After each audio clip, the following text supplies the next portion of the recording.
Merci beaucoup à Samantha Besson et à vous, Camilla Peruzzo, de nous avoir invités. Donc, je vais parler au nom du mouvement ATD Quart Monde, du dialogue que nous avons eu avec Mireille, de son engagement, en particulier autour de la notion du croisement des savoirs, qu'elle appelait croisement des savoirs entre savants et sachants.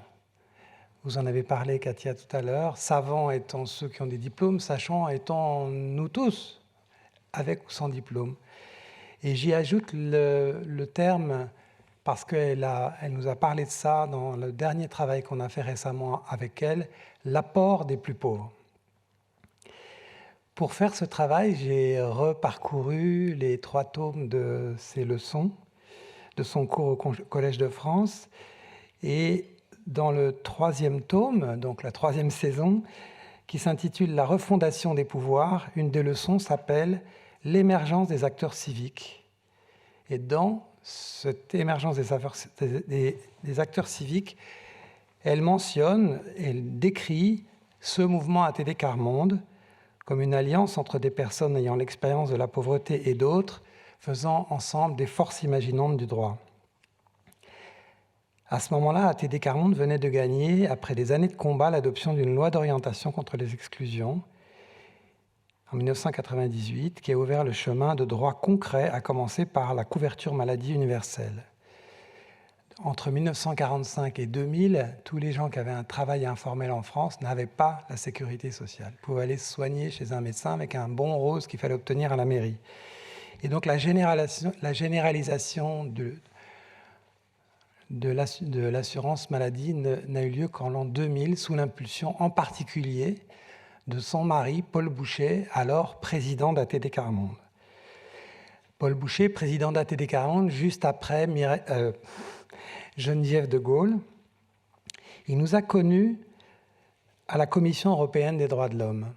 Là, non, excusez-moi, c'est un peu l'émotion, à la Commission nationale consultative des droits de l'homme en France. Et là, c'est Claude Ferrand qui représentait ATD Quart Monde. Ils ont fait ensemble un rapport sur extrême pauvreté et droits de l'homme, suite au rapport d'Espouy qui avait été fait également au niveau international. En gagnant la CMU, Paul me disait, en rendant un droit universel, on le renforce. On lui disait, mais c'est pas possible de gagner la CMU. Il disait, j'ai gagné le droit à la Sécu pour les étudiants quand j'étais président de l'UNEF, on va gagner la CMU. Nous avions expérimenté qu'un système de santé universelle était bien plus économique et bien meilleur pour la santé et bien moins humiliant pour les personnes concernées, et il a réussi à le généraliser.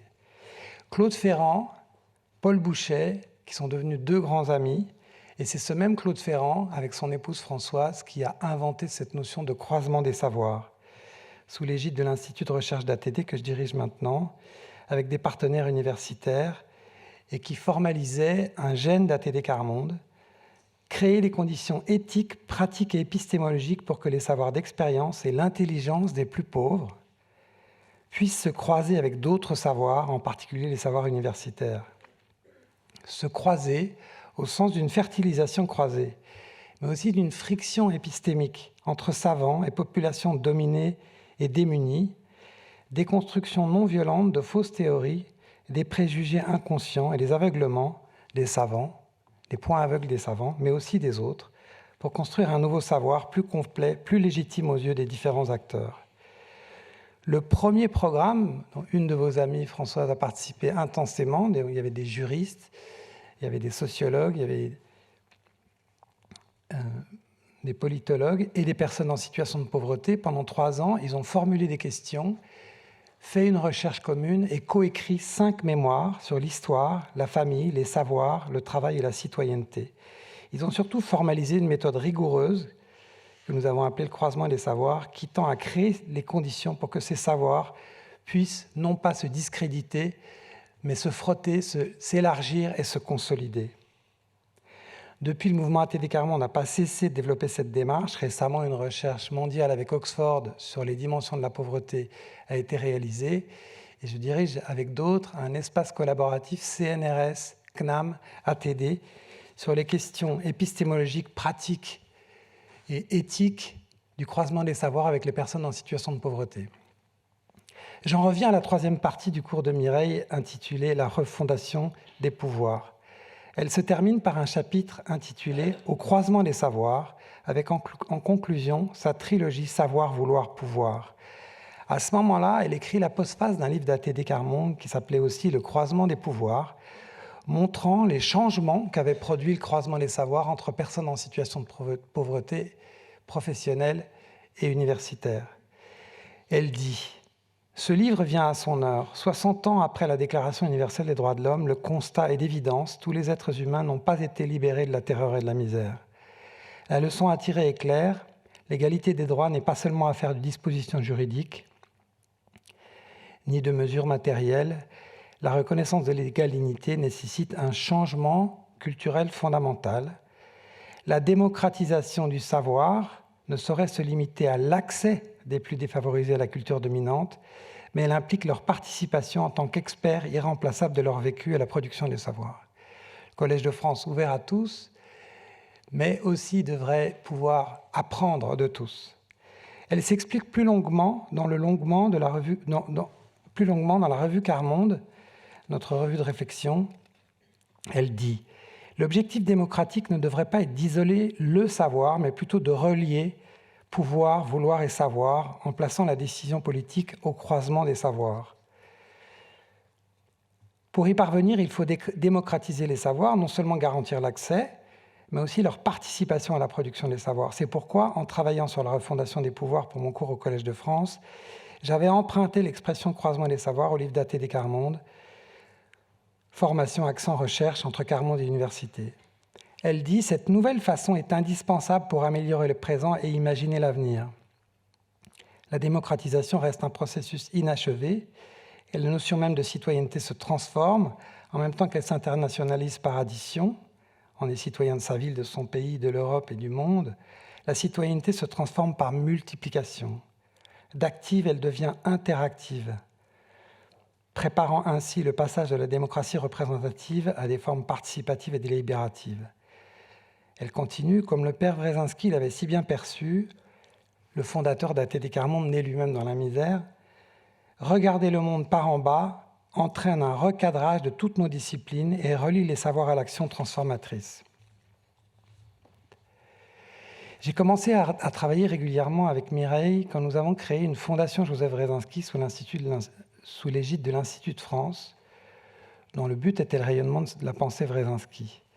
En décembre 2016, elle accepte de siéger au conseil d'administration de cette fondation et propose très rapidement d'organiser avec André Vaucher, historien, membre de l'Institut également, une rencontre interacadémique intitulée « Ce que la misère donne à repenser » avec Joseph Wresinski. Elle voulait que les membres de l'Institut puissent expérimenter concrètement le croisement des savoirs avec des personnes en situation de pauvreté. Elle voulait que les gens en situation de pauvreté viennent à l'Institut et qu'on vive une séance de travail ensemble. Elle considérait que c'était une expérience indispensable, une exigence épistémique, parce que sans eux, le savoir est incomplet, éthique et démocratique. Et surtout que ses collègues comprennent que l'intelligence et les savoirs des plus pauvres, quand ces derniers ont les moyens de réfléchir collectivement et rigoureusement, est une source inédite pour penser l'avenir du monde.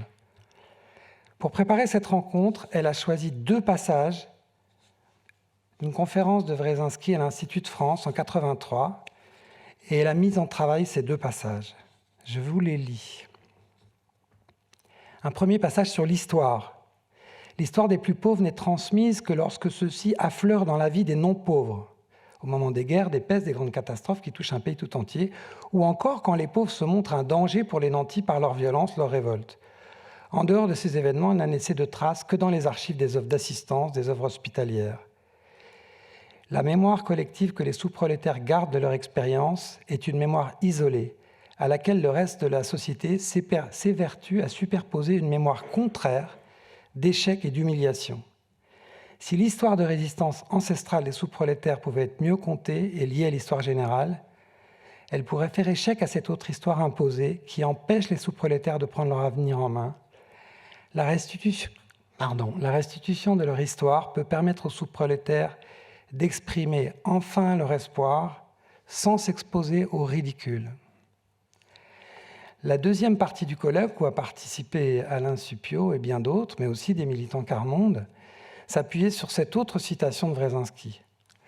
La question de la connaissance de la pauvreté ne peut être indépendante de celle du savoir des pauvres. Car le droit de connaître une condition est d'abord celui des personnes qui la vivent. Il y a des tonnes d'études sur la pauvreté. Mais que fait-on du besoin que les pauvres ont de comprendre leurs conditions ? Tant que ce droit ne leur est pas reconnu, comment espérer qu'ils concourent à cette connaissance, qu'ils s'en nourrissent, qu'ils la nourrissent ? Si leur contribution essentielle en est absente, cette connaissance, que vaut-elle ? Voilà les questions que reposent sans cesse nos amis sous-prolétaires lorsque nous réfléchissons avec eux sur l'avenir de leurs enfants. Comment croiront-ils à l'utilité et même à la vérité d'une connaissance dans laquelle ils ne peuvent rien livrer d'eux-mêmes, par laquelle ils sont le plus souvent condamnés à croire qu'ils n'ont ni expérience ni pensée ? Les plus pauvres sont condamnés à croire qu'ils n'ont ni expérience ni pensée. Voilà, Mireille, dans une très longue conférence, a isolé ces deux citations et nous a obligés à les travailler.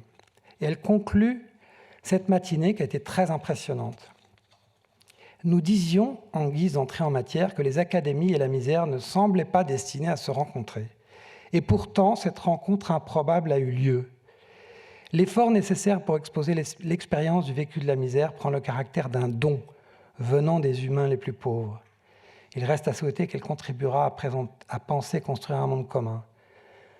Il est temps de comprendre qu'il faudra mutualiser tous les savoirs, y compris celui des humains les plus déshérités en apparence, pour éviter l'effondrement déjà annoncé.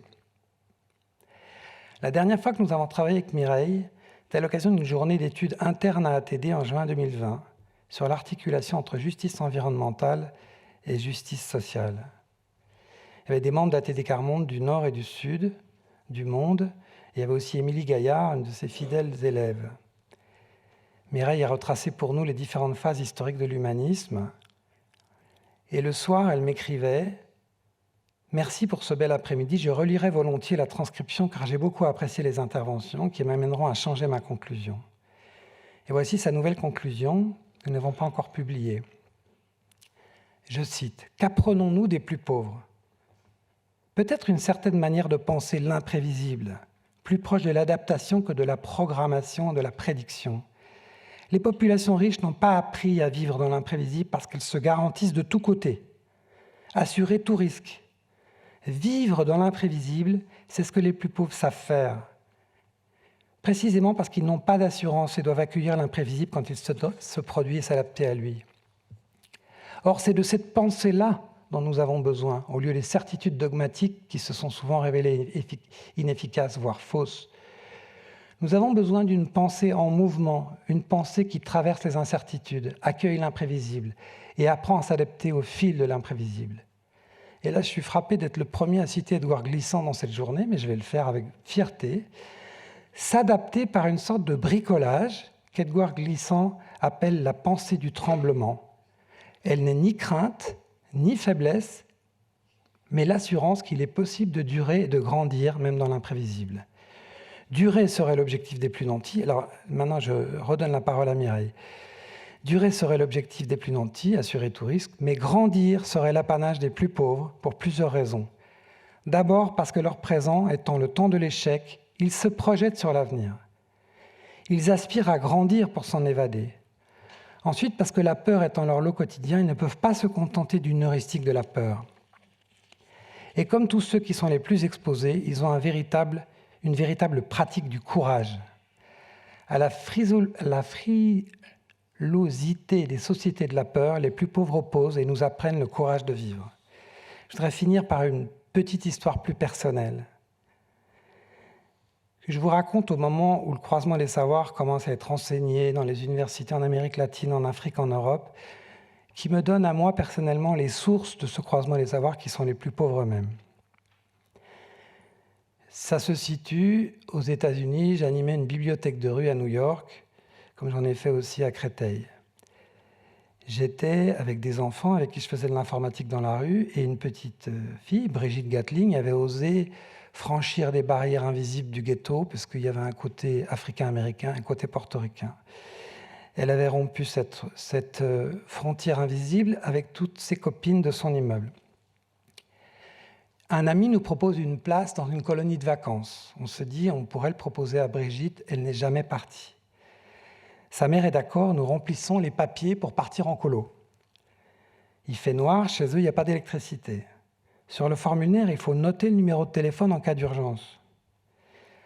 Je vois ça, je saute la ligne. Brigitte me dit, mais tu as sauté la ligne. Ben oui, mais vous n'avez pas le téléphone. Mais si, tu prends le numéro de téléphone, au coin de la rue, il y a la cabine, tu prends ce numéro-là. Ah bon?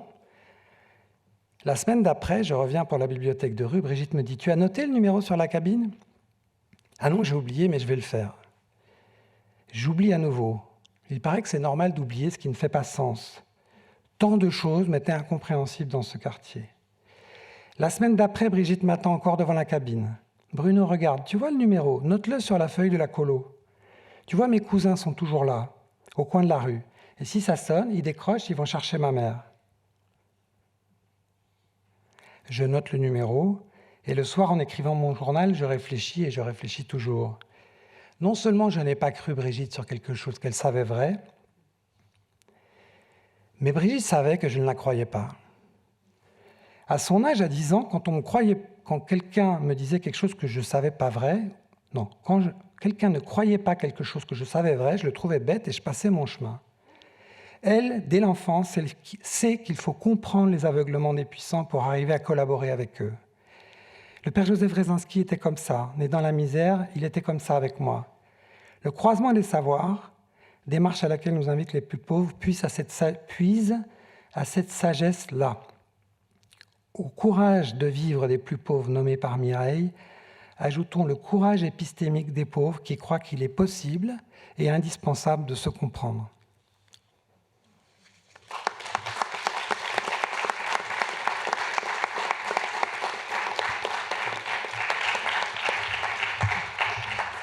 J'ai oublié de vous montrer le compte-rendu de ce colloque que Mireille a co-dirigé avec André Vaucher à l'Institut de France.